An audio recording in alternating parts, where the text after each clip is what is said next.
உங்களுக்கு தெரியும், கேரளாவே ஒரு இயற்கை எழில் கொஞ்சக்கூடிய தேசம்.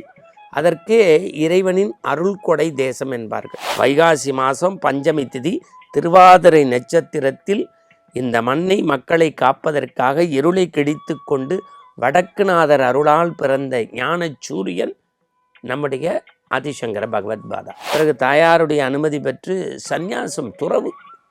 உலகத்திலேயே கஷ்டம் காவி, காவியோட கஷ்டம் தண்டம், தண்டத்தோட கஷ்டம் கமண்டலம், இது எல்லாத்த விட கஷ்டம் காமம் கோபத்தை அடக்குவது. அப்படி ஒரு நாள் பிக்ஷ பாத்திரத்தோடு போனும்போது தான் ஒரு வறுமையான பெண்மணி தான் வீட்டிலேருந்து ஒரு நெல்லிக்காய் போடுறா. அந்த அறநெல்லிக்காவை கொடுத்ததற்கு நன்றி சொல்ல தான் கண்மூடி பாடினார். அதுதான் பிற்காலத்தில் கனகதாரா தோத்திரமாக வந்தது. ஆதிசங்கரர் வயிற்று வழியை போக்குவதற்குத்தான் நம்முடைய திருச்செந்தூரில் சண்முக புஜங்கம் பாடினார். காஞ்சியிலே வந்து காமாட்சியை வணங்கி ஸ்ரீ சக்கரத்தை பிரதிஷ்டை செய்கின்றார். இன்றைக்கும் நீங்கள் காமாட்சி கோவிலில் போகிறவங்க ஸ்ரீ சக்கரத்தை தான் தரிசிச்சுட்டு வருவாங்க, குங்கும பிரசாதம் வாங்கிட்டு. அவ்வளோ புனிதமான இடம். இன்றைய தினம் இந்து சமயத்தின் வித்தாக, வேராக, அச்சாணியாக, அஸ்திவாரமாக திகழ்ந்த கருணை கடல் ஆதிசங்கர பகவத்பாதாவை பற்றி நாம் சிந்திக்க இருக்கின்றோம். பொதுவாகவே நம்முடைய பாரத தேசத்தை பொறுத்த வரைக்கும் ஆதிசங்கரர், ராமானுஜர், மத்துவர், ராகவேந்திர சுவாமிகள், இன்னும் சொல்லப்போனால் ரமணர், ஷீரடி பாபா வரையும் எத்தனையோ மகான்கள் நடந்து தெரிந்து காலார சென்ற மண் இந்த மண். இந்த பாரத தேசத்தின் புனிதத்திற்கு ஒவ்வொரு மகான்களை பற்றி சிந்திக்கின்ற போதும் நாம் அடிக்கடி கேரளாவிலே காலடியில் தோன்றிய அந்த கருணாமூர்த்தி பற்றி அவ்வப்போது பார்ப்போம். உங்களுக்கு தெரியும், கேரளாவே ஒரு இயற்கை எழில் கொஞ்சக்கூடிய தேசம். அதற்கே இறைவனின் அருள் கொடை தேசம் என்பார்கள். அதுக்கு ரெண்டு காரணம் நாங்கள் வேடிக்கையாக சொல்வது. ஒன்று, காலடியிலே தோன்றிய கருணை கடவுள் ஆதிசங்கரர், நித்திய பிரம்மச்சாரியாக இருக்கக்கூடிய ஐயப்பனுடைய அருள் கடாட்சம், ரெண்டும் ஒரு சேர கிடைக்கிறது என்று. இப்போது நாம் ஆதிசங்கரருக்குள் வருவோம். ஆதிசங்கர பகவத்பாதாவினுடைய காலம் சரியாக கணிக்க முடியவில்லை. சில பேர் 4ஆம் நூற்றாண்டு என்கிறார்கள், சில பேர் 7ஆம் நூற்றாண்டு என்கிறார்கள். ஆனால் அவருடைய பிறப்பு குறித்த பதிவு தீர்க்கமாக இருக்கிறது. பஞ்சமி திதியில், திருவாதிரை நட்சத்திரத்தில், வைகாசி மாதத்தில், இப்படி வச்சுக்கலாமே. வைகாசி மாதம் பஞ்சமி திதி திருவாதிரை நட்சத்திரத்தில் இந்த மண்ணை மக்களை காப்பதற்காக இருளை கிழித்து கொண்டு வடக்குநாதர் அருளால் பிறந்த ஞான சூரியன் நம்முடைய ஆதிசங்கர பகவத்பாதா. அவங்களுடைய தாயார் பெயர் ஆரியாம்பிகை, தந்தையின் பெயர் சிவகுரு. பிள்ளை பேர் இல்லாமல் வடக்குநாதர் அருளால் ஒரு மண்டல விரதமிருந்து பெறப்பட்ட குழந்தை இந்த குழந்தை. 4 வயது இருக்கும்போது குழந்தையுடைய தந்தையார் சிவகுரு இறக்கிறார். இது பெரிய கொடுமை. இந்த இளமையில் வறுமைமாங்கல தாய் தந்தை இழக்கிறது மாதிரி கொடுமை எதுவும் கிடையாது. 5 வயதில் உபநயனம், வேத கற்பதற்காக குருகுல கல்வி, விளையும் பெயர் முளையிலேயே தெரியும் மாதிரி எல்லாத்தையும் கற்றுணர்ந்தார்.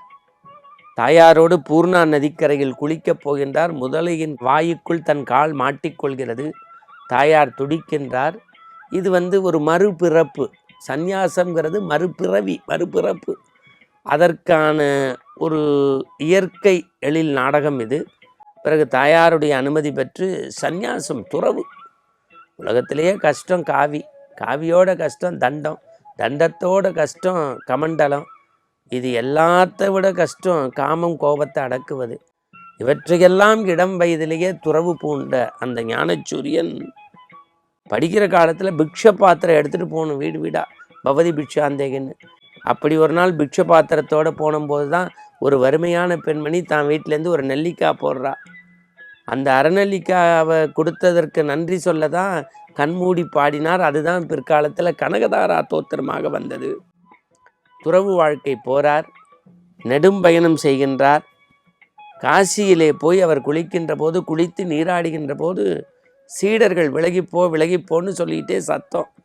எதிரிலே வந்த ஒரு புலையன், பெரிய ஞானத்தை பரப்ப வந்த ஞானச்சூரியன்னு சொல்கிறீங்க, எங்கள் உடம்புலையும் ரத்தம், உன் உடம்புலையும் ரத்தம், தள்ளிப்போன்னு சொல்கிறீங்களேன்னு மனித மனத்தினுடைய பெருமையை பறைசாற்றினார். அப்போது தான் பகவத்பாதா சொல்கிறார், இவர் சாதாரண மனிதன் அல்ல, எனக்கு ஞானத்தை கொடுக்க காசி விஸ்வநாதரே அப்படி வந்திருக்காருன்னு மனிஷா பஞ்சகம்னு எழுதுகிறார். உலகத்தின் ஒப்புயர்வற்றது. ஆதிசங்கரர் வயிற்று வழியை போக்குவதற்குத்தான் நம்முடைய திருச்செந்தூரில் சண்முக புஜங்கம் பாடினார். அது இதெல்லாம் வெளியில் தெரியாத செய்தி. அப்படி பயணப்பட்ட ஆதிசங்கர பகவத்பாதா நிறைய சத்சங்கங்கள், நிறைய விஷயங்களை செய்து, சில இடங்களில் மடங்களை நிரவி சிருங்கேரியில் இருக்கிறார். தாயார் மரணப்படுக்கையில் போராட்டம், பிறகு மீண்டும் காலடிக்கு சென்று தாயாருடைய அன்பு மேலானது, கபடமற்றது என்பதை இந்த மண்ணுக்கு சொல்ல தாயாருடைய அந்திம காரியங்களை செய்துவிட்டு இந்த மண்ணில் அமர காவியமாக மாத்ருகா பஞ்சகம், பஞ்சுன்னா 5, 5 வரி கொண்ட ஒரு பாடலை எழுதி அமர காவியம் மாத்ருகா பஞ்சகம். ஒவ்வொருவரும் உங்களுக்கு தெரியும், மாத்ருகையால் பிண்டப்பிதொரு தர்ப்பணம் கொடுத்துட்டு இந்த மாத்ருகையாக்கான விளக்கங்களை ஆச்சாரியர்கள் சொல்கின்ற போது கண்ணில் குருதி கொப்பளிக்கும். அப்பேற்பட்ட அந்த இலக்கியம் படிக்கின்ற போதுதான் நமக்கு தாயாருடைய பெருமை தெரியும். அதை முடிக்கின்றார், மீண்டும் பயணப்படுகின்றார். நாடு முழுக்க பயணத்தில் சில மடங்களை நிறுவுகின்றார். அதற்கு சங்கர மடம் என்று பெயர் வைந்தது. காஞ்சிபுரத்தில் பகவத்பாதா பல மடங்களை நிறுவித்தார்.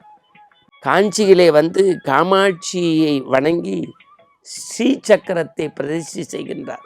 இன்றைக்கும் நீங்கள் காமாட்சி கோவிலில் போகிறவங்க ஸ்ரீ சக்கரத்தை தான் தரிசிச்சுட்டு வருவாங்க, குங்கும பிரசாதம் வாங்கிட்டு. அவ்வளோ புனிதமான இடம்.